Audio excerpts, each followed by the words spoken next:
All right. Hello, hello. I want to take some time to look at some of the news in the world of monster games. I'm talking monster catchers, monster hunters, monstery whatever, monster games all abound. 2024, we're in winter, first quarter of the year. We've got some pretty decent announcements. We've got some pretty interesting things coming up.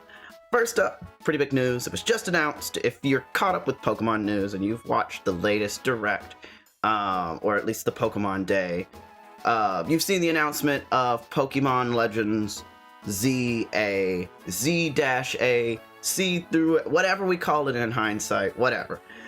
It is set to release sometime in 2025. Beautiful, exciting.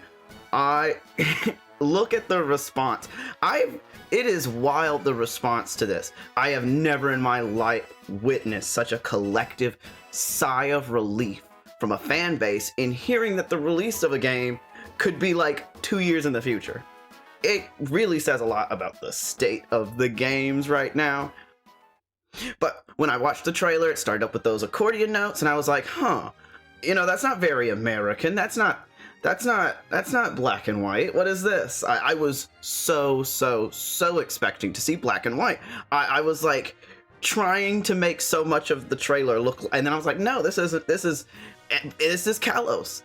And about time. X and Y were begging desperately for their emerald. Z is a long time coming, and even with the hindsight of recent games, I'd still call X and Y noticeably weak. They've got a chance to really make it sing here, especially with a little bit more time devoted to it. And many people are giving the Pokemon Company Game Freak a lot of credit for holding off on this title for a year, and I'm really glad they're doing it. But I am not so trusting that they've changed their ways. It's less that I don't want to give them a chance. I'm excited for the idea of some Pokemon games with some time to it. It's just, I'll believe it when I see it. I used to be a ride or die. I bought every iteration of Pokemon. I bought them all. But pretty much since Ultra Sun and Moon, I've been a little bit more hesitant towards Pokemon games as a whole, and I haven't finished quite as many of them. I've bought, played, and enjoyed many of the games since. It's just, they have been so obviously lacking in just so many ways. It kind of hurts to play through them sometimes. Enough that I'm not comfortable saying anything with confidence about how the game may or may not turn out. If I base it on their track record, I just can't trust them. I just gotta see it to believe it. I know how much of a problem that time constraint is. You've got the anime to keep pace with and a history of yearly releases that up until now Pokemon has resisted and deviated from. So maybe this is a change in philosophy, but also maybe this is just because they're waiting for the Switch too. I don't know, and I'm not gonna know. I mean, even if that's the reason, and it turns out to be a better game because of it, it might be healthier for the game company. It will be healthier for the Pokemon as an IP. I don't know. That being said, I am still excited to finally get our Z, even if it's like a Legends Z. I quite liked the Legends game, and with some deepening of those systems, it could be really something. I enjoyed it, but like, I think it was like a step or two away from being like, oomph. I'm tired of settling for, I want more than mediocrity. I want more than competent. Some of these games are competent, but I want our Mario Odyssey, our Breath of the Wild, whereas but to be the largest and one of the most well-loved properties on the planet, it hurts that we don't get those artistic auteur 10 out of 10 masterpiece type games, because this series is begging for it. It is begging for some innovation, and they have been more flexible lately. So if trends continue as they are, the future of the Pokemon games looks bright in a dull way. I don't trust it. And all of this, and this is my second bit of news, is coming right off the heels of the debacle and drama surrounding PALWORLD. If you don't know, what rock are you living under? But if you don't know, PALWORLD is a Pokemon clone. It's not, because it's got a completely different game play and loop and style and vibe and personality, but a lot of the designs were, I'm just gonna say, flat out stolen from Pokemon. Some of these designs are absolutely egregious. But as you've gathered from my previous section, I'm pretty unhappy with the state of Pokemon games for the last generation. And I have been desperately craving a competitor that shares the same space as Pokemon. I haven't played Palworld yet myself, and I'm kind of interested in it, and I might give it a try. But so I won't get into this too deeply. But yeah, these designs are, some of these are just embarrassingly egregious. Like, they are bad. What the hell is this nonsense? What is this? Y'all, come on. But this game has obvious merits outside of these stolen elements. Best case scenario, they rework some of these most egregious designs, pay artists to do so, and that success provides healthy competition for Pokemon, which is so sorely needed.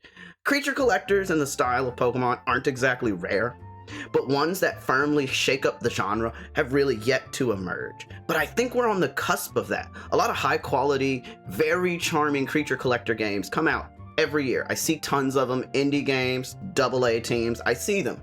But one that changes the paradigm, I think it's inevitable. Now, whether that game is Palworld has yet to be seen, but the player count numbers are hard to ignore. People are hungry. Something else I'm super excited for, changing tunes, changing notes, turning the page, moving on. I am so excited for Monster Hunter Wilds. Now, I know even less about Monster Hunter Wilds than I do Pokemon ZA, and I have a lot less to say, but it's also largely, I have strong confidence, I really do, that it won't just be a good game, but it will be a great game. They have earned my trust. The Monster Hunter series has very obviously always strived for excellence, and I have been playing since 4U, and I have yet to be disappointed by a game. It's the only series I've ever pre-ordered for, and I love it, love it, love it. They care about it. When I look at Monster Hunter trailers, and that includes this one, I find myself thinking about how excited I'm gonna be to play Monster Hunter games in the future.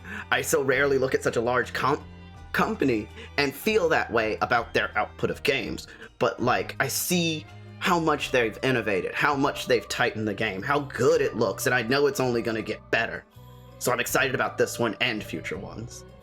And I think a lot of this video is starting to talk about like the philosophy through which these companies see and treat their properties, and it really impacts how I feel when I go and buy. Pokemon, I know for a fact, has lost hundreds of dollars from me specifically, and like, just take your time.